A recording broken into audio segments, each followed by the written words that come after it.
ndabashuhuje mwongeye kwirirwa, amahoro y'Imana kuri menya n'ibi n'imigisha ku Mana.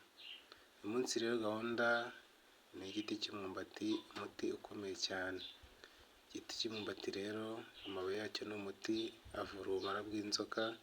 Inzoka ikurumye ugafata bino bibabi ukabivuguta ukabihekenya ugashyiraho ibindi ukabimira, bikuramo ubumara bw'inzoka.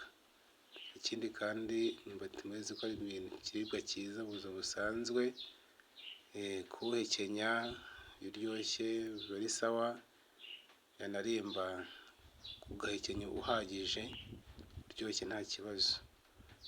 Umwumbati rero ni ubuzima, ubuzima busanzwe, iyo wawuhinze neza ukera neza uba umeze neza. Hano rero urabona ko dufite umwumbati mwiza cyane munini. Rero ngiye gukora igice cyo guhekenya kugira ngo mbeho urugero rwiza ukuntu ushobora guhekenya umwumbati kandi ntugire ikibazo na kimwe ugira mu buzima. Urawutonora neza ukiri mubisi, si ngombwa ngo ukureho itaka. Ka gataka nako ni umuti, iyo umaze kugahekenyera bituma amenyo akomera ndetse n'amaraso agatembera neza mu mubiri. Uyu rero ni umwumbati mwiza cyane uryoshye kubi.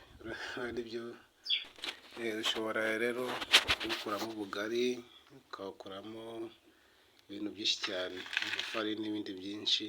Ni umuti rero mwiza wawukoresha mu gihe wivura no kuwutera imbaraga, murabizi. Murakoze.